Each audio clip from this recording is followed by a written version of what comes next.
right, everybody. Welcome back. Welcome to the show. If you're a first timer, that's Michael Vick.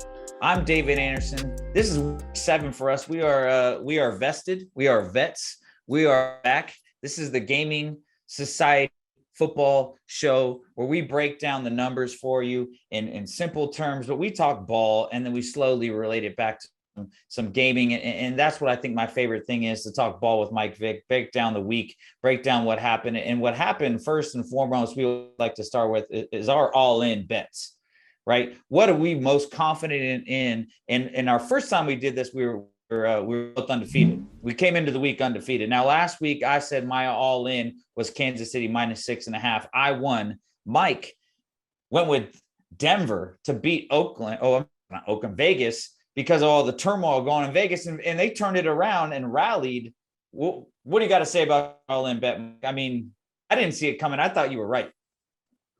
Well, first I'll say this. On Fox kickoff this Sunday, my storyline was that David Carr was going to step up and be the leader, and him and Greg Olsen would gel and click. And then so I totally forgot about what we discussed. But, man, it just kind of like, I went into a different realm in terms of David Carr and what he needed to do in order for this team and their trajectory to go up. Yeah. So I totally lost sight of that. And then, Derek Carr came out and did his thing, man. Shout out to the Las Vegas Raiders, Derek Carr and the entire team, the organization, for doing what they do, and doing what they did this past weekend. I'm happy for them. It didn't help me with my all-in, but I went all-in on Teddy Bridgewater, and they let me down.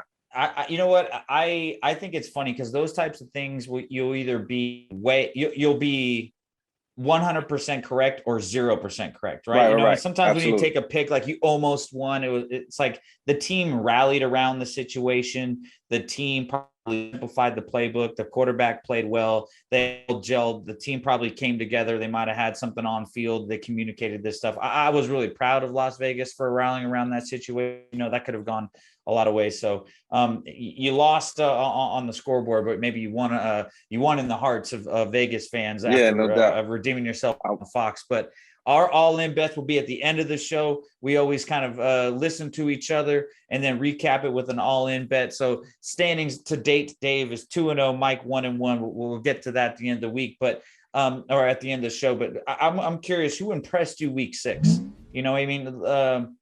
Week 6. I gotta. Is like you're starting to see the identity of these teams. Who's standing out to you? I got to say the Baltimore Ravens. What they did to the Los Angeles Chargers, and not knowing that, the Chargers would play the way that they played. I didn't expect Justin Herbert to really lay an egg. I thought it would be competitive. I think even on the betting side, I think we picked the over in terms of point score. Yep. If I'm saying that correctly. Yep, you are. But Lamar came out, they dominated.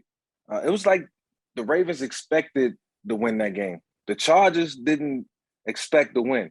So it was a difference just in the morale. It was a difference in tempo. It was a difference in, the energy. Even though the Chargers was on the road, that game right there was a defining moment, I think, for Lamar Jackson and the Baltimore Ravens at this junction in the season. I'm showing my age. I probably call Derek Carr David Carr once or twice a day whenever I reference him. I do it all the time. It's amazing if your brother was the first pick, you're also a first rounder. I mean, you went through this situation in your life. Your probably little brother did it, but it's crazy to think that Derek Carr rallied this team.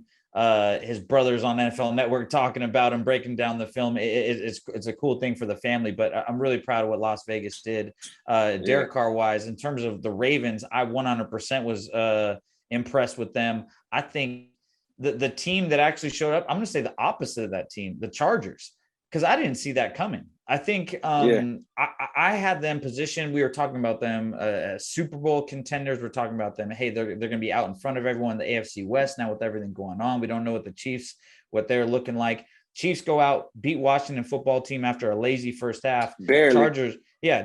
Chargers lay an egg, and you're thinking to yourself, did we count the chain?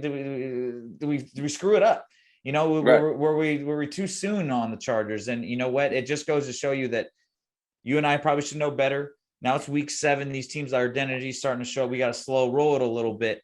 Dave, you know how sometimes you play them in them games where you just get whipped and you don't know why. Yeah. You get on the bus and you're going back home and you like, oh, what the hell just happened? I'm gonna chalk that up to one of those moments for the Chargers, and I'm gonna let it go. Week 6 over with, on to week 7. You probably don't strike me as someone that got whipped too many times. Aaron Rodgers goes into Chicago, talks about, I own this city. I still own you. What teams did you own? Like, did you feel we're getting on the plane? I'm going to whoop these boys' ass. I've beaten them 15 times. I'll beat them 15. Who did you own? All right. On the record. To America, to the people who watch, don't get offended by this. I'm just answering the question. Yes. 1, in Atlanta, Carolina Panthers, owned them. Check the track record. Beat them almost every single time from 2002 to 2006. I think they might have got one in 2006. They went and drafted Thomas Davis, as the will linebacker to run me down. So that's hilarious. Genius move by the GM. And then when I got to Philadelphia, I owned Dallas and I owned the football team. I can't recall ever losing to those teams, not to my recollection. So, don't take that the wrong way. Just keeping it 100. Hey, we own the Raiders. We played how for those of you who don't know how the NFL schedule works, you play your own division, you play a division outside, and then you play the team within your AFC, within the AFC. So the Texans would always finish 3rd or 4th. You play all the 3rd or 4th teams in the AFC. We always played the Raiders. I don't know why, but we always played the Raiders. Whether we played them in the AFC West or we finished 3rd, they would always finish 3rd. I think we beat them 6 straight years.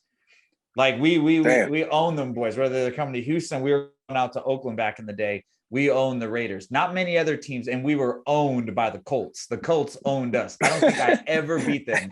We were that's a bunch bad because that's a divisional game. Yes, that's a divisional game. Well, you were just saying the same mess, talking about Carolina owning a division opponent. Yeah. That's a big thing to own. And, yes. and you know what? Like that just when you go into those games, those confident you're going to win, it feels nice because you look at the schedule, you're like, oh, there's a W. There's a W. Right. Those don't happen that often. There's not many of those exist. Speaking of W's, our intriguing match of the week has 2 teams that came off some impressive W's. The Titans with their goal line stand, the Chiefs, who had a much-needed victory. The Chiefs are favored in this, Chiefs -4. This will be an interesting battle, right? You have the MVP basically of the league, who the league is built on with Patrick Mahomes versus probably maybe the current MVP leader in the race in some people's books, Derrick Henry, who absolutely showed out in Monday Night Football, running 22 miles per hour at 250 pounds. The guy's a beast. They clocked him. Chiefs, they did clock him. Chiefs versus Titans. It's kind of like a new school versus old school matchup. Who do you like in this game? Yeah, it's an intriguing matchup. Let me ask you this, because I'm not brought up to speed, but I know you will. Bring me up to speed, my brother. Who's at home? So let me just get to the Titans are at home. Chiefs versus Titans. Always the second team mentioned. Chiefs versus Titans. Okay. All right. So I'll say this. Even though I hate making this type of statement in terms of must-win situations, because when you say must-win, it's really a must-win situation. You know what I'm saying, Dave? It's getting to those stages. Yep. And for the Kansas City Chiefs, I just feel like it's a must-win situation. They got the 3-3 this week, but it seemed like they barely got there. Yep. And now this week it's an even tougher opponent who's going to have some morale after playing the Buffalo Bills and beating them yesterday. They're going to feel good about that. So I hate picking against Patrick Mahomes because, you never know what you're going to get. And it's always on the positive side. But as of right now, I feel like, things are a little dicey over there. It's a little sketchy. Yeah. But I'm going to go with Kansas City to pull this one out. Okay. But if they can't stop Derrick Henry, it's going to be a long day. It's going to be a long day. It's going to be a long day. So I'm rolling with the Chiefs. I'm rolling with them out of love. And there you go. I respect that. I think one thing that isn't mentioned, the offensive line on the Titans does have some injuries, right? Yeah. But then you flip that and say the Chiefs are bottom 6 in average rushing yards allowed per game, right? So they're in the bottom, not even the bottom half of the half of rush defense. So you immediately put them down there. The thing is, the Chiefs, in a lot of ways, they're pretty strong up front, but that doesn't matter to Derrick Henry. I feel like the thing is, the first quarter he runs into the defensive line. The second quarter he's running into defensive line and linebackers. The third quarter he's running into linebackers and DBs, and the fourth quarter no one wants to tackle him. You watch the end of those games, the D linemen are like, I'm done with him. I'm running into 250. Yeah, he's just wearing everybody out. And I think there was a great stat on Monday Night Football showing his yards per carry per quarter, and it just goes up and up and up. And I think it's absolutely the fact that this guy's 250 pounds running at your face 26, 27, 30 times a game. Like, that's a tough man to stop. And I'm with you that the Chiefs are hard to bet against. But just for that fact alone, I think Tennessee's going to get out there, pound them, and they just beat a team a lot like the Chiefs. Bills. I'm going to take the opposite of this. I'm going to take the Titans to win this game. I'm going to take them straight up to win. I think they're going to beat the Chiefs, not just cover. I think the Titans are going to win, and I think they are going to hit the over is 56.5, which I think is pretty high for this game, 28-28. Yeah. But I'm going to go with the Titans to cover. It looks like that line's moving almost as we speak. Chiefs -4, but we'll play that out. It's funny. You got Offensive Player of the Year, Derrick Henry. Quick splash right here. I want to get your opinion. Offensive Player of the Year in the NFL: Derrick Henry, Devontae Adams, Kyler Murray. Who gets Mike Vick's vote? Derrick Henry. Why isn't Kyler Murray getting any love? They're undefeated. No. Kyler Murray. All right. See, and look, I'm not just because I watched Kyler the last 3 weeks. And I just went and watched some film on him and just to see what he was doing. Yeah. He looks faster. He's making better decisions. And he's playing within the framework of the offense, which is everything that Cliff Kingsbury wanted. And then to go win a game last week without his coach on the sideline, I think that was, it said a lot about the team and them being able to come together. Yeah. It's all about the leaders on that team. And for them to be able to come together at a time of need says a lot about their character. I like that. It's funny. They got to start getting some primetime games, right? I'm ready to see them on Sunday Night Football. I'm ready to see them on Monday Night Football. And for our primetime pick of the week, we got Saints versus Seahawks. An interesting matchup probably 3 weeks ago. Now we're kind of like looking at like, who are these teams? Yeah. What are they going to be? How are they going to get through this situation? They're both in interesting situations from franchise perspective. You got the Saints, obviously rallying behind Wentz, Jameis. What are they going to do? How are they going to play? You got the Seahawks trying to figure out, can they be a Geno Smith team for a couple of weeks? I don't know. You got the Saints favored -5 here. But in terms of a breakdown, you got Saints flying all the way from New Orleans to Seattle, right? Got to play the 12th man. Got to deal with now the October cold. Got to deal with all the issues in Seattle. To me, Seattle has always been a much different team home than away. And they always seem to get those bounces when they're at home. So I like them in this game. But tell me what it's like. We've talked a little bit a couple weeks ago, flying all the way to Seattle to play that team. But this is a warm weather team. New Orleans is practicing outside still, probably sweating their balls off in New Orleans, flying all the way to Seattle. You dealt with this at Atlanta. What is it like going all the way across there, playing Seattle? You may be a little more confident with a different quarterback, but break this game down for me a little bit. Yeah, I mean, in terms of the travel, I don't think that would affect them. Seattle, with the most you're going to get is, rain, 65 degrees. I think Jameis can handle that. Damp. Yeah. You might get some, a little wet weather. And it might just be a little damp out there. So, it's not going to be effective. Okay. For Jameis, right now, I like the way he's playing. But I'm curious to know what's going on with Michael Thomas. Hasn't showed up. I know he's an integral part of the offense and what they do in New Orleans. And I think he has to be on the field in order for them to win this game. Not necessarily because Geno is very careless with the ball. And, I was a little distraught Sunday night when he had a chance to win that game. Yeah. and he, just a careless mistake. So he got to clean that up. I think the New Orleans Saints defense, they starting to rally and they playing, some good team ball. So I give them the benefit of the doubt. I give them the edge in this one. I think they come out of this one with a win. And Sean Payton and Jameis Winston, they gelling, they clicking, and I think they arrived. Talk about Jameis taking over the starting role and not having their best target in Michael Thomas. Did you ever have a situation like that in any of the teams you played, where there was kind of like one of your best players was out and you kind of didn't know? It feels like Ben Simmons in the 76ers or something. Like, what the hell's going on? Yeah, it's a missing piece to the puzzle. Yeah, and it's so evident that I know other guys are stepping up and making plays, but we still used to seeing Michael Thomas. Yeah, in big moments. And, I lost Deshaun Jackson a couple games, and you can feel it. You can feel his presence not being out there. And, I hated going into games knowing I had to rely on somebody else to fill that void that was going to be missing. Yeah. And a big issue, obviously, in Seattle is the void of Russell Wilson and his presence. Obviously, gets a lot of credit for the leadership, and I just think of being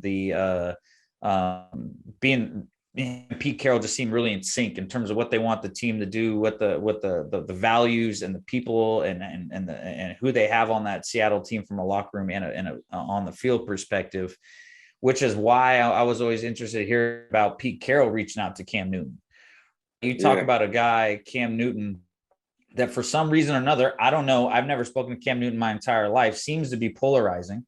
But Pete Carroll reaches out to Cam Newton. Let me just start with that. A head coach never reached out to me. Did you get phone calls from head coaches ever? They're talking reaching. What does that even mean? Never had a head coach reach out to me, but what that means is Pete Carroll is interested in Cam Newton. And it says a lot about how he feel about Geno. And you never know, behind closed doors, Russell could be out for a longer period of time. So that's what people don't. Yeah. If you're gonna sign Cam, go ahead, get him in now so he can start learning, and then give Geno this 5 to 6 week grace period. And if he don't show up and show out, then you always got Cam Newton who can step in and fill the void. Is it almost a detriment to Cam Newton that he is still kind of thought of as a starter? So like you bring him in to Seattle, you almost want to play him after 2 or 3 weeks, and then he gets to play 2 or 3 weeks, and then Russell Wilson's back ready to play, and now he's a backup. And it's like, that's not who Cam Newton is. He's not ready to be a backup. He's not that type of player. He doesn't like that type of role. Do you think that's hurting him? It's like you're bringing in my good friend Sage Rosenfeld is the greatest, happiest backup on the planet. Like, how is that bringing someone in like that? Yeah, it's tough, man. Shout out to Sage, man. I was good friends with Sage Rosenfeld. That was my Sage? man. We was in the same draft. Sage? Draft class. Okay, that's my boy. I love it. The Rosenhammer. That's my dude. But Cam gotta accept his role. Yeah, he's not gonna be the starter. He know if he comes to Seattle, Russell Wilson's coming back. So, just get in your mind and your head that you're gonna be the best backup that you can be. Approach it with some humility. And just be thankful for the opportunity that you're being given and make the most of it. His number's going to get called. And Pete Carroll has been very generous with Geno. Geno's been a backup in Seattle for the last 3 years, haven't played it down.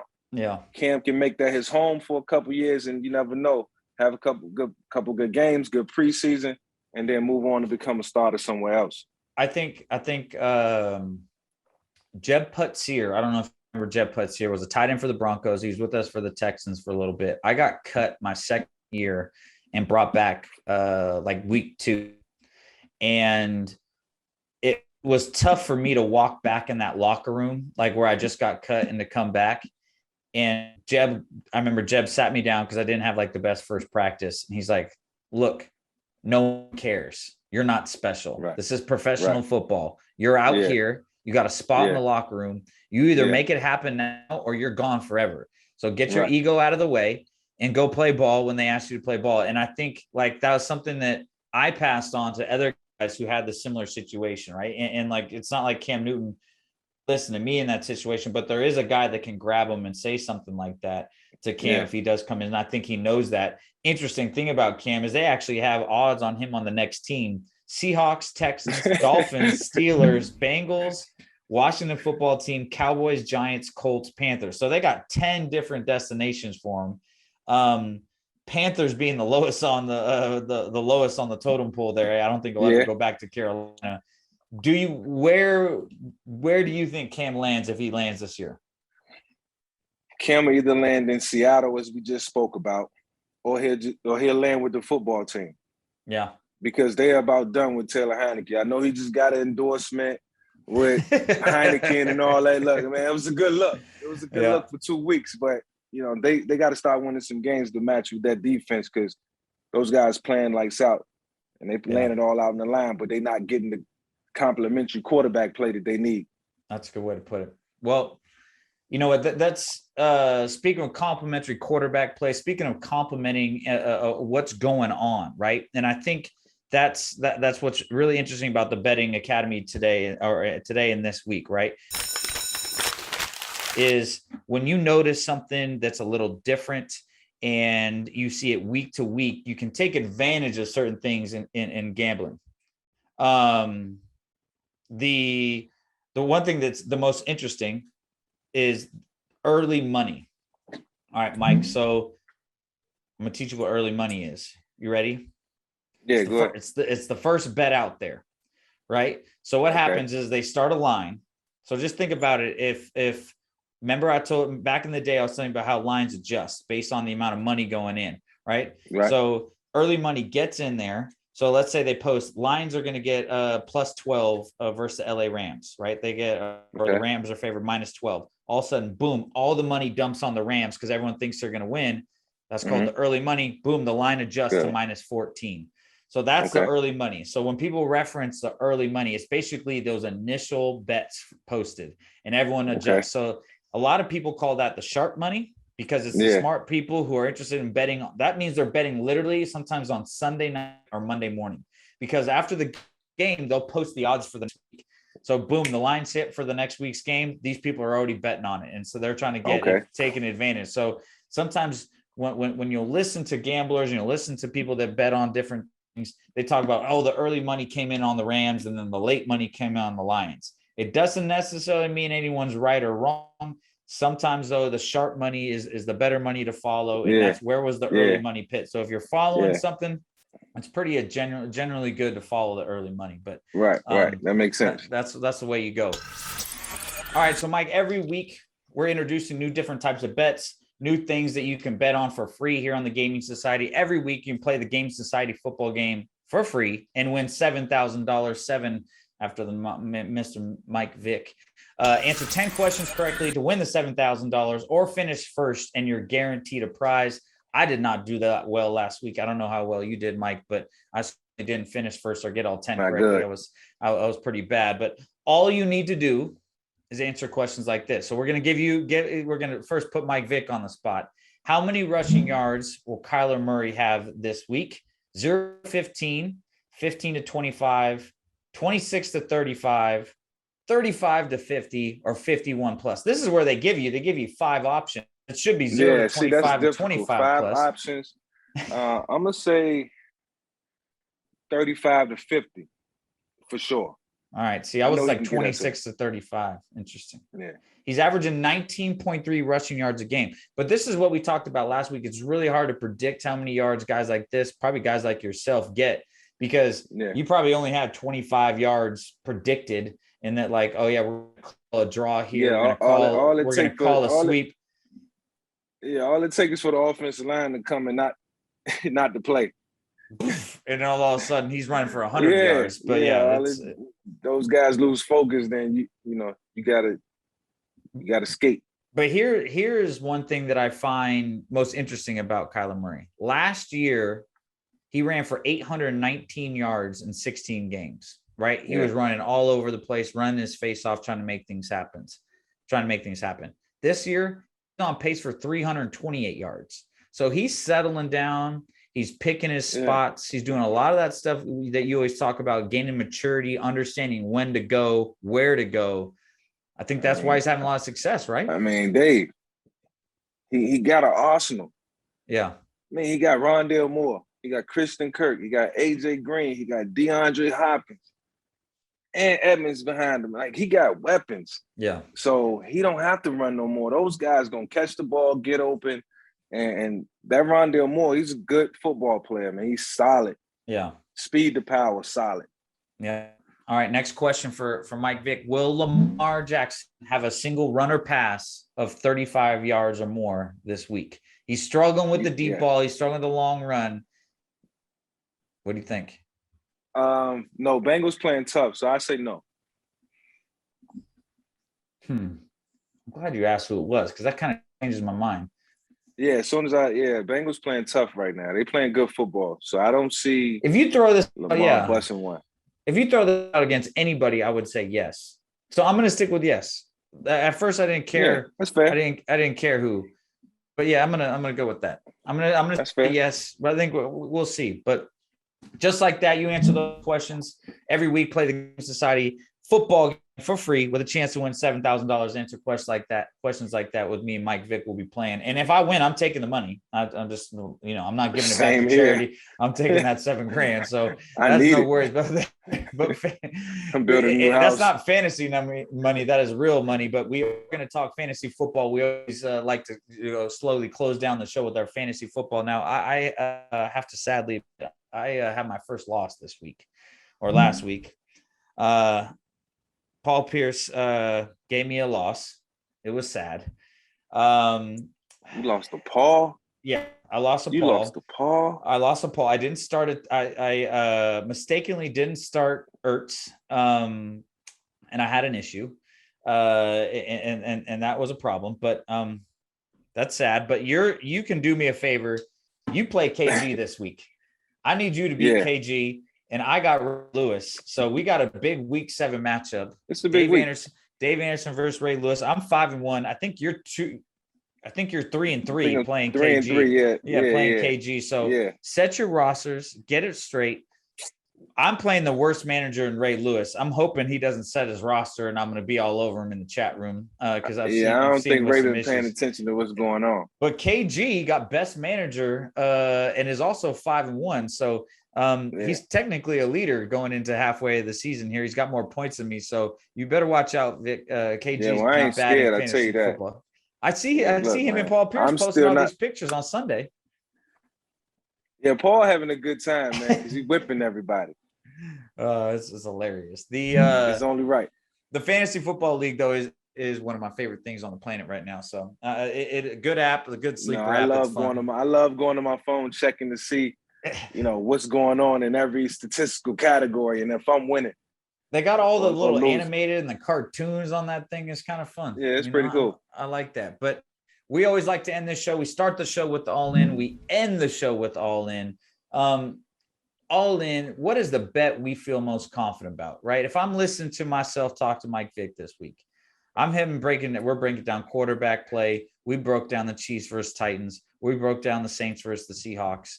We talk about early better. Where's the sharp better? This is our early money all in. Mike, who you got this week? My all in bet of the week. I'm going Green Bay over the football team. Okay. And I say that for a couple of different reasons. One, Aaron Rodgers, he usually hits his groove around week 6, 7, 8, and he's shown to be on top of his game the last couple of weeks. And then after he verbally abused the Chicago Bears this past week, like I know he's playing with a lot of confidence and a lot of bravado. So, that's one. Two, I think on the defensive side of the ball, they're rushing the passer and they're getting to the quarterback. And, when you can do that, you make a guy like Taylor Heineke uncomfortable, or whoever else is going to step in and play the quarterback position for the opposition, then, it's an uncomfortable situation. They get the ball back to Aaron Rodgers. They're scoring rapidly and consistently. So that's my all-in bet of the week. I like Aaron Rodgers in the state of his game right now. Well, you'd be happy to know that pretty much everyone in the country is following you in that this game basically started off at 7.5. Green Bay was favored. against the Washington football team. That line has since been moved to 9.5. So everyone is basically listening to Mike Vick out there. They agree with you that Aaron Rodgers is on a roll. I think it's really, really good advice and input there that like when guys catch their stride, right? I think it's different for every position. Quarterbacks take some 3 or 4 games sometimes to get rolling. Offensive linemen, I feel like sometimes it takes them 2 or 3 games to kind of find their footing. Yeah. Receivers, I've always found 1 game. You get hit, you find the speed of the game. You're in there to win it. Running backs is a little different, mainly because of pass pro, right? Like they got to get the speed of pass pro down. Yep. My all-in bet, I'm going to go a little different here. I'm going the San Francisco 49ers over the Indianapolis Colts. I think the Niners, they're coming off a bye week. I liked the way that they were playing. I know they lost to Arizona. They lost to they have some losses, but I always feel like a team that can regroup on a bye week. They get to play against an Indianapolis Colts team who is struggling for an identity. The Colts did have some nice wins recently, but I said they're coming off a win, Dave. They're coming off a win. I like the 49ers here. We will see if I'm right, obviously, but my all-in bet, San Francisco 49ers over the Colts. Michael Vick's all-in bet, Green Bay in the hot Aaron Rodgers over the Washington football team. That's what it is. You heard it here. And that is the end of our show. Now, Mike, I'm not going to mention anything about your background because I don't think you need to tell everybody that you're in the Bahamas. Special trip, man. Special trip for a special lady that happens to be my daughter, who turned 14 today, so we celebrating, no doubt. Happy birthday to her. That is, you know what? You mentioned it's a 30-minute plane ride. That's like us going. It's like me going down to Cabo. So that's fair. Fair is fair. I think more than anything, Mike, week 7, we're hitting our stride. I'm excited to see kind of how our bets shape up, how our predictions shape up, how our talks about shape up, because we pretty much we're on to some advanced stuff when we're talking about the betting academy early Monday, Mike Vick. So for all of you listening out there, if you haven't caught up in our early weeks, it's fun to skip through some stuff, pick on some segments that we highlight. I'm Dave Anderson. That is Mike Vick. This is week 7 Gaming Society football show. You guys enjoy it.